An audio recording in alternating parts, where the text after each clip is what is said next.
Does the color of the wall as yellow or blue or something really change the scene? Because if it really does and really impacts what's going on, then we paint it blue.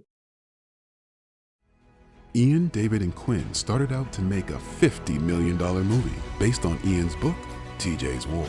Mark, Sia, and Sincera soon jumped on board, and then Mr. Z joined the team, a mysterious executive producer who said, "Stop, this is no movie. This is a 2-season, 20-episode TV show. So follow us, join us as we create TJ's War, the $50 million TV series." Welcome back to another episode of We're Making a $50 million TV series. Probably $100 million, probably more. The podcast where ambition meets artistry, and our aim is to give the compelling story of TJ's War the blockbuster treatment it deserves. This novel, born from decades of piecing together a hidden family history, asks us to confront love's resilience in the shadow of war and the cost of forgetting the past. Adapting it isn't just about grand scale. It's about soul. It's about humanity, literally what it means to be human in the presence of tragedy that you didn't create and is beyond your control. It's about suffering and love and why war is such a stupid, silly, tragic endeavor. Is that deep enough for you? To help us navigate this journey, we're joined today by Carey Corr, a writer-director whose work doesn't just aim to entertain, but to move humanity forward. We certainly like that. As CEO of Connected Pictures and Chief of Cinematography at the Octopus Movement, Carey has spent his career crafting narrative films, documentaries, and music videos that marry visual poetry with moral urgency. That's precisely what we're going for here in TJ's War. A UC Irvine Film Program alum, he's as fluent in the language of light and shadow as he is in the ethics of storytelling. Welcome, Carey Corr. Yeah, thanks for having me. Hey, Carey. Good to see you. Hey, Ian. Good to see you too. Carey, TJ's War is a story about how war burns everything in its path, even love. And with your mantra of engage, entertain, enlighten, how do we translate intimacy and an ethical message to the big screen without losing truth to spectacle? And what I mean is, we don't want to just make another flashy World War II drama filled with explosions, cool tanks, and tragic death. Here's what I'm asking you, and apologies for the long setup. Your work emphasizes films that move humanity forward. How would you approach adapting TJ's War, a story about love, trauma, the futility of war, to ensure it both enlightens and entertains? What's the secret sauce for doing both? Yeah, great question. There is a secret sauce. And I find it in layers and the depth of characters and also in the layers of the story. I think what happens when Hollywood does war, they romanticize it in a way that's not human. So we have some great characters from some of those movies. You can pick any of them, and there's been hundreds, right? So what happens in with those characters and the things is we miss out on their awareness of their situation. I think awareness is the word that is the secret sauce. It's not shying away from that we're human and that we do these things and that you are actually caught in the middle of this without it being romanticized. That a character could actually think, wow, I'm stuck in this thing I have no control over, and I'm killing people, or my compadres are dying at my side. And that is beyond my recognition. So, like, I can empathize with it and I can see it, but I can't understand it because I'm not in war. But there is a tie to the humanity of it and my humanness as a participant watching something like that that I could understand if the character allows me in that way. Doesn't either have to be a hero that's, fictionalized, or Right. yeah. So I'll leave it at that. Yeah. Well, yeah, when I was thinking back about epic war movies, you know, when I look back, unfortunately, the feeling I'm left with the vast majority of them is some glorification Yeah. of war. If I think about Fury or 1917, that's a World War One movie, but 1917, or they're great movies, but the only thing that's really left an impact on me was like it was a cool war movie. I could really only think of two. I'm sure there's more, but there were only two that came to mind that left a kind of ethical impact on me: Saving Private Ryan and uh, The English Patient a little bit. Um, Let me ask you this, and we're at a stage where we're looking to secure proper financial investment. How do you protect the enlighten part of your filmmaking mantra when working with studios or investors who might prioritize entertain over engage? Yeah. Great question. So for me now, I've stepped out of that world and created my own thing because I don't want to deal with that, because that is not the creative's way, right? This is not how we do it. Like, Mm, and I've been in that system, and I know those people who are making the decisions, who are mm, flexing creative mm. input Right. on the filmmakers, and none of them have any extra ability to do that, nor do they have the training. So it's a upside down system because the dollar comes first and not Right. the creativity.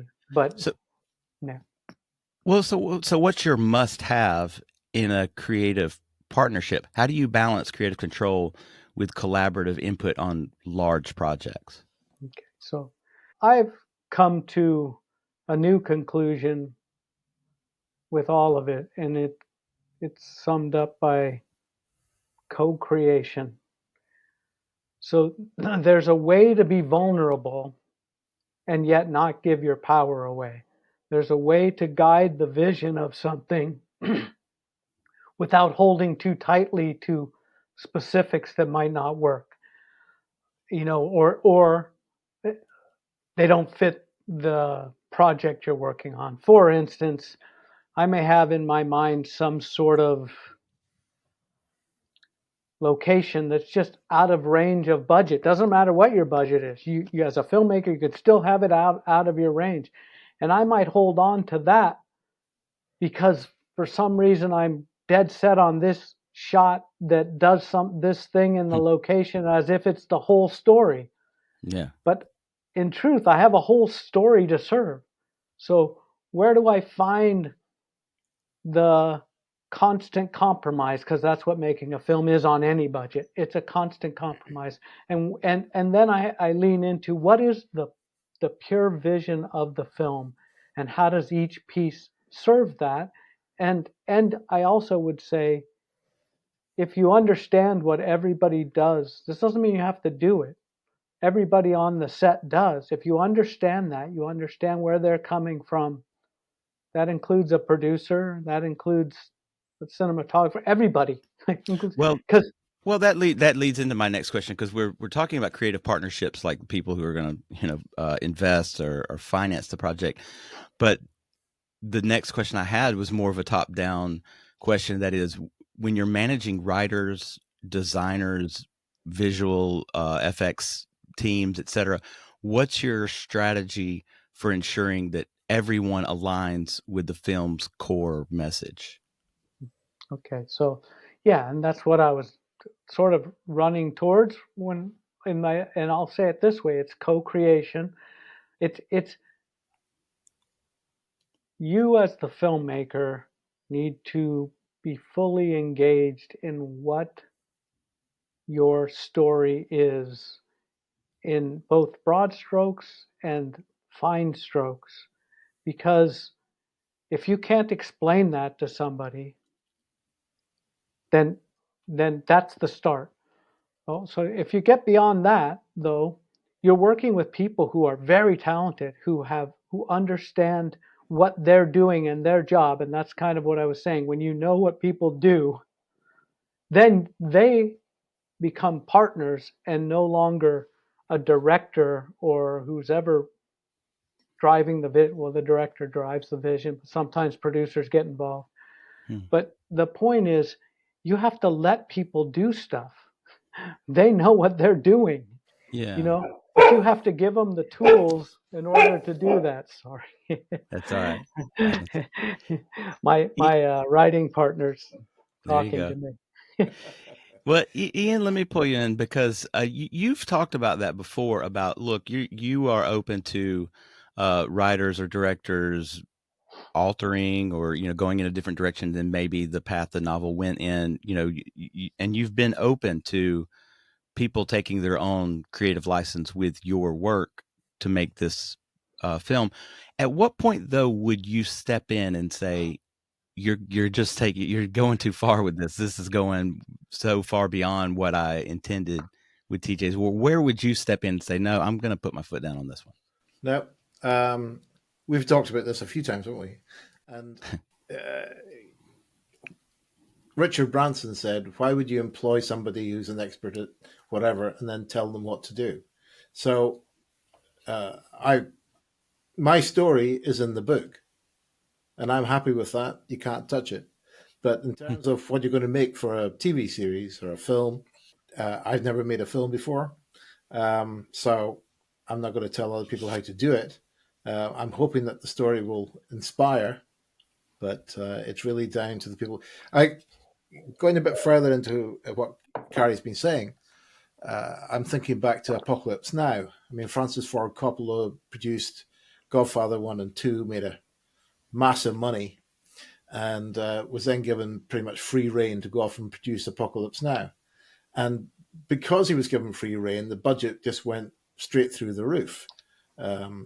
He didn't like the set, so he moved the entire set to somewhere else, and the costs just spiraled. So there has to be, I think, co-production where whoever's producing has skin in the game, so that they control themselves. They don't go mad in terms of what they're trying to do. They have this common sense approach to what they're trying to achieve.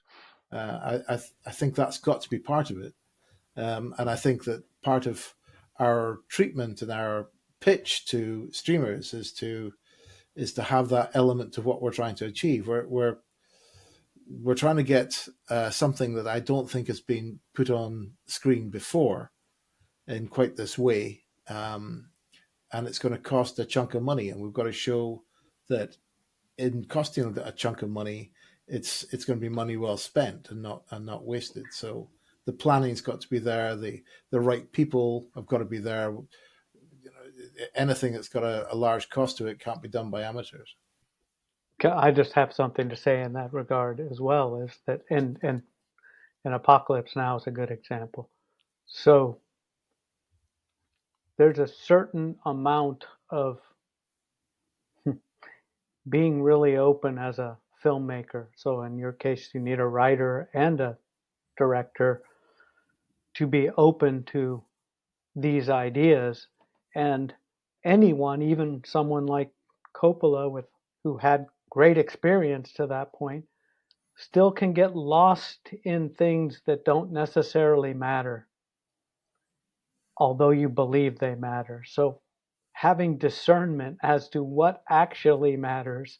Does the color of the wall as yellow or blue or something really change the scene? Because if it really does and really impacts what's going on, then we paint it blue. But if it doesn't, then you're getting, I mean, you just don't. You don't need to go to the lengths of, I guess maybe the paint's a cheap thing, but the point is, you don't need to shift the entire location. You don't need to build a whole nother set. Like, where is it? So you you have to hold some vision and discernment as to what is really a Important. no. Yeah, yeah, But something. let's talk about visual and emotional authenticity. As chief of cinematography, how would you visually contrast the romance element and the violence in TJ's War? Is there any specific lighting or framing philosophies for war versus love scenes, that sort of thing? Okay. Well, first, let me dispel that title of chief of cinematography. Um, that's a the octopus movement is a movement of nonlinear thinkers and people. So that's my position on the board, which is just the title they gave me. So I'm not a cinematographer, is what I'm trying to get at. And I didn't learn cinematography. I'm a director who knows and works with people who are professionals and technicians in that. But yes, as a director, you have to figure out what sort of lighting you're talking about with the director of photography. Yes, all of those things make a huge difference. They Mhm. change the mood. They can shadow what's happening in front of it. They can. I mean, there's so much with that yeah, Sure. that you would choose to do, and that those are the kinds of creative choices that would be needed to be made in TJ's War adaptation, of finding the balance. What does it look like when you're in war? Is it bright and glaring and so Yeah. realistic, or is it, and is it soft in the other stuff in the room in the yeah. My understanding is that there's a language that the audience pick up very quickly in terms of the lighting and the rhythm of the whatever they're watching, so that they very quickly pick up. Oh, we're now over here. We're dealing with this group, or we're now over here. And the way they realize that is by these, rather than black and white, but sort of subtle changes in coloring or whatever it might be. Even Mm. just the music. I can't remember who we had on the show, Ian, that who's said something along the lines of think about the audience first or something like that. Although I sort of pushed back on that, and because I remember bringing up the Rick Rubin comment, like as a creative, he says forget the audience. He says you create for yourself, and if they like it, they buy it. If they don't, they don't. But if you really want to be a true creative, you don't even think about the audience. So there's two philosophies.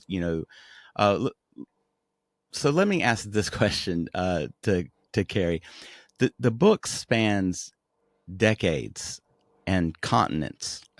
How do you design a visual language that unifies these shifts without overwhelming the audience? Or do you sort of want to overwhelm the audience on purpose? I mean, it's a great question. Do you? Do you? I don't know. Let's ask Ian if he wants to overwhelm the audience. It's his book, right? Is it an overwhelming thing? Yeah, I want people to ask questions as they're walking out of, whether they're watching it at the cinema or watching it on television, whatever they're doing. I want them to say, yeah, why are we doing this? What on earth is this all about? Why are we taking the best of our youth and destroying them? You know, and I, I'm not sure I know the answer to that either. Yeah. I mean, I that is there's the filmmaker's decisions. There's where your mind goes. Do we want to do that? It's Ian's book. So if he Yeah. says that confusion that you're talking about, Mark, creating it confusingly, dropping into all these places erratically puts you on edge to understand what it might be like to be in a war, Hmm. then that's what you Well, do. you know, we all of us that are involved in this project, we all bring a little something different to the table, and maybe we all have a little nuanced motivations.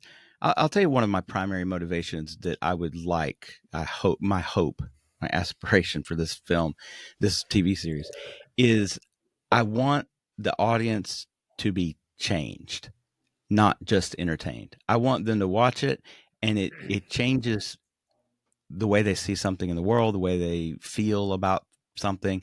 Like I mentioned, uh, some war movies before, and I look back and it entertained me for 2 hours, and that's the only feeling I still have about the film. It was good. It was a good movie, but it didn't move me. It didn't change anything. I want this to change the audience. Yeah, well, that's my aim too with all my work now. It's about that. And if you're asking how that happens, Yes.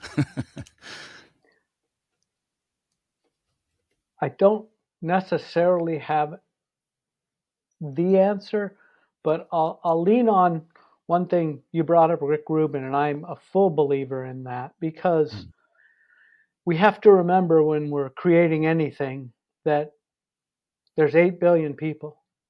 That right. means there's 8 billion opinions on how this should be, Mm, period.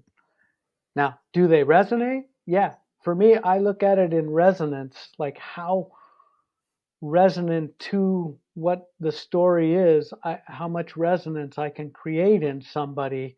But I look at doing it, and I, through the layers, through being honest, through risking creatively, and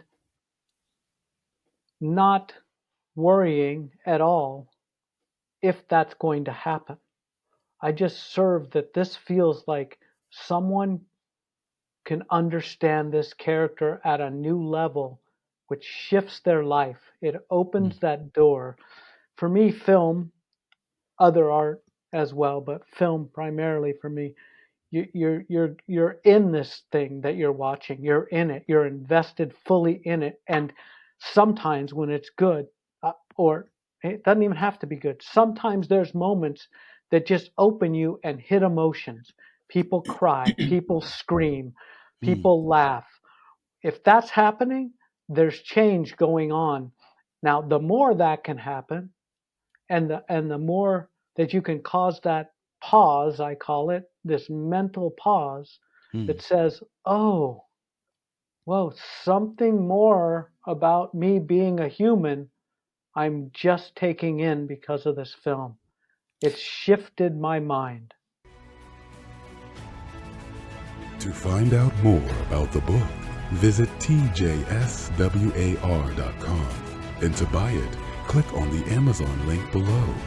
So follow us, join us as we create TJ's War, the $50 million TV series.